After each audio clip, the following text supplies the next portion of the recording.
Restricción vehicular en Costa Rica. Participación especial, Antonio Fernández, del programa de Facebook Sin Tapujos. Saludos Ricardo, te agradezco mucho la invitación a esta entrevista. Efectivamente yo tengo un programa de entrevistas llamado Sin Tapujos que se transmite por las páginas de Facebook Vox Costa Rica y Eres un Pablo Versillo. Antecedentes de la restricción vehicular. La restricción vehicular se origina en el año 2011 durante el gobierno de Laura Chinchilla. En aquel tiempo, algo similar a lo que ocurre ahora, se estaba utilizando el miedo en la población para decirle que si no se aumentaban las multas de tránsito, más gente iba a morir en carretera. Al final, las estadísticas han demostrado que la cantidad de accidentes no se ha reducido dramáticamente, inclusive se ha mantenido e incluso aumentado en ciertas temporadas. Pero en ese entonces la gente tenía miedo de los conductores ebrios y de algunos accidentes que se hicieron mediáticos y se impulsó una reforma a la ley de tránsito que trajo, entre otras cosas, multas altísimas. Una de esas reformas a la ley de tránsito introdujo la restricción vehicular. Esa restricción vehicular es un poco distinta a la restricción vehicular que conocemos hoy en día. Es una restricción vehicular que se estableció exclusivamente para la capital, para San José. La zona está delimitada, hay señalización sobre los horarios, sobre la zona donde aplica la restricción y así se ha aplicado desde el inicio. La multa ha rondado los 23.000 colones, es una de las multas más bajas que existían en esa nueva ley de tránsito del 2011. ¿Qué es la restricción vehicular sanitaria? La restricción vehicular sanitaria no es otra cosa que una restricción vehicular con esteroides. Se originó porque en Costa Rica no existe la posibilidad constitucional de aplicar un toque de queda como se ha aplicado en otros países de Centroamérica y del continente. ¿Qué es un toque de queda? Que la gente no pueda salir en determinados momentos a la calle bajo ninguna modalidad, ni a pie, ni en carro, ni bajo ninguna circunstancia. En Costa Rica eso no lo podían hacer, entonces recurrieron a la restricción vehicular. Inicialmente durante el mes de marzo la aplicaron mediante la misma modalidad anterior con una multa de 23.000 colones. Pero los diputados, todos con excepción del diputado Pedro Muñoz del PUSC, le dieron un cheque en blanco al gobierno. ¿Cuál es ese cheque en blanco? La restricción vehicular sanitaria con esteroides. Esta restricción vehicular amplía los castigos por incumplir la restricción vehicular y además le da la potestad al gobierno, al ejecutivo, de establecer la restricción que ellos quieran, siempre y cuando la restricción no sea absoluta. Es decir, tienen que dejarnos salir en algún momento, pero siempre y cuando hagan eso, entonces pueden aplicar la restricción vehicular sanitaria. Los castigos que incluye esta nueva restricción son una multa más elevada que pasa de los 23.000 a aproximadamente 110.000, si no me equivoco, no recuerdo el monto exacto, pero anda por ese monto. Además de eso, se le castiga al conductor con la pérdida de puntos en la licencia, que para los conductores primerizos, es decir, los que acaban de sacar la licencia, tienen menos de 3 años de conducir, les implica perder la posibilidad de conducir por todo un año. Y a los conductores más experimentados, es decir, que ya tienen más de 3 años de tener licencia, les implica tener que sacar un curso para recuperar su licencia.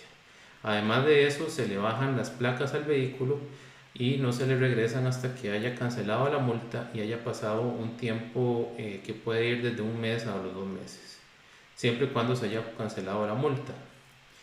Entonces vemos que no solamente aumentó la multa, sino también el castigo por incumplir esta restricción.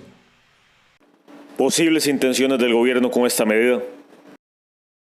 Yo creo que tras la restricción vehicular sanitaria existen varias motivaciones. La primera de ellas es, como te dije anteriormente, la incapacidad del gobierno a aplicar un toque de queda lo llevó a buscar una alternativa que estuviera al alcance de ellos. Pero más allá de eso, hemos visto que esta restricción vehicular se ha convertido en una maquinita de hacer dinero para el gobierno. Los oficiales de tránsito no andan solamente buscando si hay personas incumpliendo la restricción vehicular, sino que están buscando ver cómo le hacen multas a la gente por cualquier cosita. Ante la parálisis económica que ha sufrido el país, el gobierno se ha quedado sin fuentes de ingreso y parece que la restricción vehicular ha sido una de las principales nuevas fuentes. También vemos que hay una tendencia del Partido de Acción Ciudadana por eliminar los vehículos que dependen de energías en base al carbono. Esto ya lo han dicho anteriormente, desean promover el tren eléctrico, el transporte público y el uso de la bicicleta. Esta restricción, por supuesto, les ayuda en ese sentido, y uno no ve mucho sentido en que se fomente el tren eléctrico y el uso de autobús en medio de una pandemia. ¿Por qué? Porque son medios de transporte donde los utilizan muchas personas que pueden o no estar contagiadas. Es decir, hay mucho más posibilidad de contagio en el transporte público que en el transporte privado o personal. Análisis de las medidas tomadas por el gobierno. Esa pregunta es muy interesante. Yo en mi programa he entrevistado a un par de médicos, al doctor Francisco Perdomo, que es oftalmólogo, y al doctor Luis Carlos Ramírez, que es endocrinólogo. Ambos médicos, si bien es cierto, no son epidemiólogos, pero han estado trabajando en muchos campos para llegar al puesto a la especialidad que tienen ahorita. Tuvieron que aprender mucho, conocen los hospitales, saben de la materia. Me han indicado que las medidas propuestas por el ministro Daniel Salas les parecen un disparate. Yo concuerdo completamente con ellos. Te voy a dar algunas de las inconsistencias de Daniel Salas durante el manejo de la pandemia. La primera fue asegurarle a los costarricenses que el virus no se transmitía por el aire. Si bien es cierto, todavía no ha salido ningún estudio concluyente que demuestre que el virus se transmite o no por el aire, en algunos países de Asia empezaron a utilizar mascarillas desde febrero. Eso por la experiencia positiva que habían tenido con el SARS-CoV-1 y el MERS-CoV.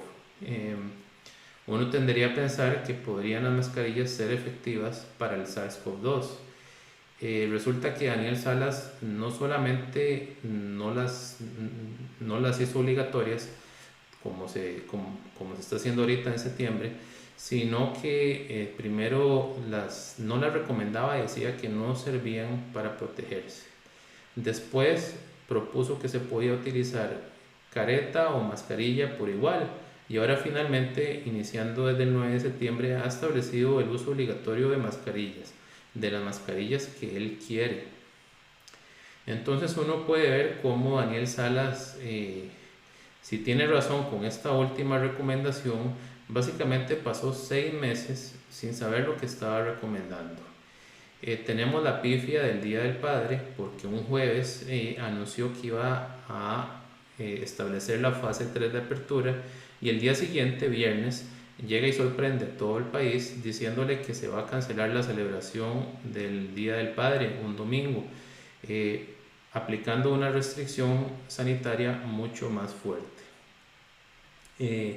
Esto para mí lo convierte en todo un bufón, un payaso, y uno lleno de sorpresas, pero que da miedo, porque esa jugada que le hizo a los comerciantes les hizo tener pérdidas ese fin de semana, porque muchos se habían preparado para los clientes y terminaron sin poder vender absolutamente nada. Otra inconsistencia de Daniel Salas ha sido el asunto en los autobuses. Yo desde abril le escribí un correo electrónico al Ministerio de Salud, a la delegación que le corresponde a la Merced, donde vivo yo en Barrio México, indicándoles que me preocupaba que se promoviera el uso de autobús, puesto que en esas unidades no se guardaba el distanciamiento social y tampoco había mucha seguridad sobre el uso de mascarilla, no era obligatorio. Entonces usted prácticamente iba expuesto con la persona que iba sentada a la par suya, a diferencia del transporte privado. Daniel Salas en ese momento indicaba que bastaba con estornudar o toser aplicando un sello con el antebrazo y mantener la distancia. En los autobuses él dijo que bastaba con que nadie fuera de pie, lo cual, como hemos visto, es un completo sinsentido. Creo que ha sido pifia tras pifia tras pifia el manejo de la situación fronteriza, ¿verdad? Que no han tenido buenos controles, las cuarterías y precarios donde se empezaron a dar los contagios con mayor fuerza a partir de julio, porque el gobierno no pudo controlar la situación y no tomó ninguna medida para las personas que vivían en cuarterías y precarios, es decir, 40 personas compartiendo un solo baño y una sola cocina, no cumplen los estándares sanitarios para evitar los contagios. En ese sentido, Daniel no tomó ninguna medida contra las cuarterías, sino que simplemente cuando detectaron los casos fueron a cerrarlas. Tampoco tomó medidas inteligentes en los autobuses, y estas restricciones, por ejemplo, de horarios, que lo que hacen es, más bien, en el caso de los gimnasios, por ejemplo, que más gente vaya a la misma hora, elevando aún más la posibilidad de contagios. Yo diría que este bufón de Daniel Salas o es tonto o es malvado, pero una de las dos cosas: no ha hecho un buen trabajo, ha buscado cómo enfermar al costarricense y, por supuesto, cómo destruir la economía del país.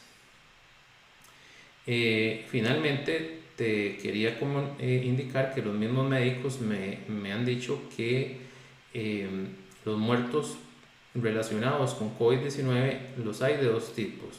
Los muertos con COVID-19, que son personas que mueren y de casualidad tienen el virus presente, pero no mueren por el virus, y están las personas que mueren por COVID-19, es decir, personas que tienen cierta condición, les da el virus y el virus produce algo que los termina matando. En la actualidad no se está diferenciando en la caja ni en el Ministerio de Salud si una persona muere por COVID o con COVID. Es decir, que los números que utiliza Daniel Salas para asustar no tienen necesariamente relación con la cantidad de muertos que está generando esta enfermedad.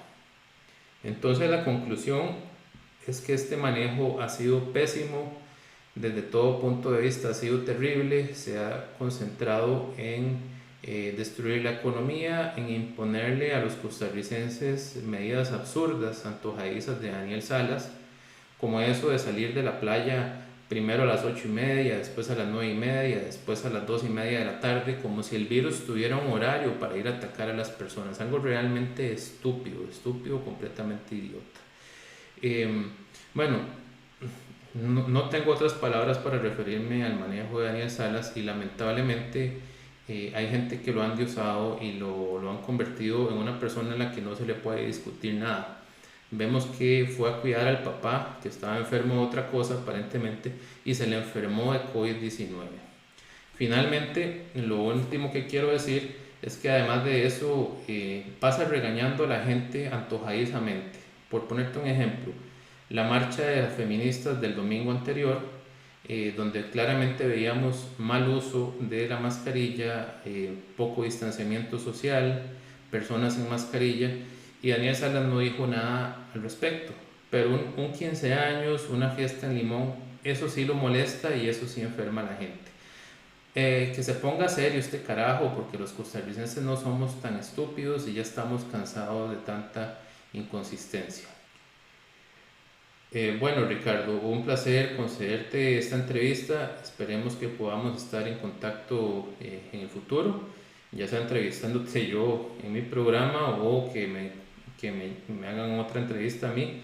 Yo con mucho gusto estoy en la mejor disposición de ayudarles, de colaborarles, y aunque no soy epidemiólogo, sí trato de mantenerme informado y de preguntarle a las personas que dominan el tema y tener distintas opiniones, porque aquí nadie lo sabe todo, pero hay que ser humilde a la hora de opinar, no con esa arrogancia típica del progresista del PAC, que cree que todo lo sabe y cree que tiene derecho a imponerle la verdad a los demás.